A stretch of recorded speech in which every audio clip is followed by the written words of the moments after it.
வாங்க வாங்க பாருங்க, இதுதான் மகேஷ் வீடு. இன்னும் வீட்டில் யாரும் ஆள் இல்லை. நான் வந்து பார்த்தீங்கன்னா கேட்டுக்கிட்டே நிற்கிறேன். நாய் இருக்குது, அதனால் மகேஷை கூப்பிட்டுட்ருக்கேன். அக்கா வாங்க. அங்கே பாருங்க, அவங்க நாத்தனார் வந்துட்டாங்க. ஆள் இல்லை, நாய் இருக்குதுன்றதால பயந்து. ஹாய், அதாவது பார்த்தீங்கன்னா மகேஷ் வீட்டுக்கு வந்துட்டேன். மகேஷ் வீட்டில் யாருமே இல்லை. அந்த தனசேகர் அண்ணாவும் இல்லை, மகேஷும் ஆளை காணோம்.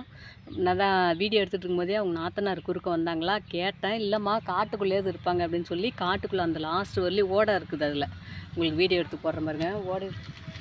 ஆஹா வந்துட்டாங்க, மகேஷ் வந்துட்டாங்க. இருங்க பார்த்துட்டு கூப்பிட்றேன்.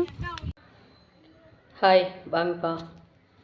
இதுக்கு முன்னாடி பார்த்துருப்பீங்க, நான் வந்து மகேஷ் வீட்டுக்கு போனது. மகேஷ் வீட்டிலேருந்து ஆள் இல்லை.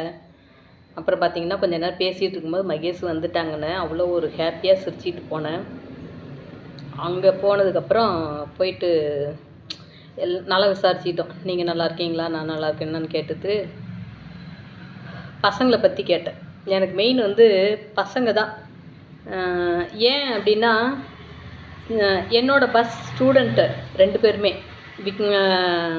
வினீத்தும் ராஜேஷும் என்னோடய பஸ் ஸ்டூடெண்ட்டு. என்னோடய பஸ்ஸில் இருக்கிற ஸ்டூடெண்ட்டு எல்லாரையுமே எனக்கு பிடிக்கும். அந்த பசங்களுக்கு எல்லாருக்குமே என்னையும் ரொம்ப பிடிக்கும். அப்படிங்கிறதெல்லாம் எனக்கு ஒரு கற்பனை. 8 வருஷமாக நம்ம பார்க்கலையே.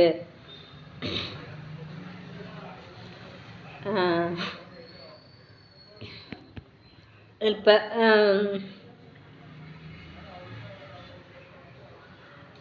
இப்போ வந்து எப்படி வளர்ந்துருக்குறானுங்க அப்படிங்கிறது எனக்கு ஒரு ஆர்வம்.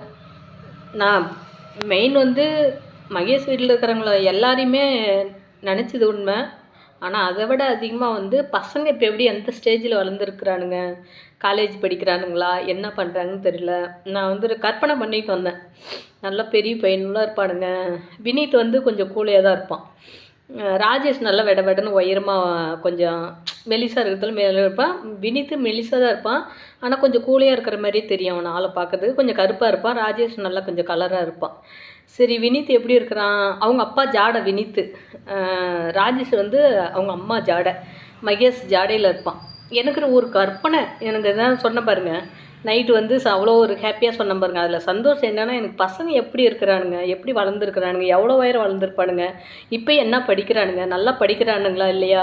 அப்போவே வந்து மகேஷுக்கு ரொம்ப व्यசனம். பசங்க நல்லா படிக்க மாட்டேங்கிறாங்கக்கா அப்படின்னு சொல்லிக்கிட்டு இருப்பா. அப்படி நானும் பசங்கிட்ட நல்லா படிக்கணும் சாமி, அம்மா அப்பா உங்களுக்காக தானே சாமி வெயிலில் கஷ்டப்படுறாங்க அப்படின்லாம் சொல்லிகிட்டு இருந்தேன்.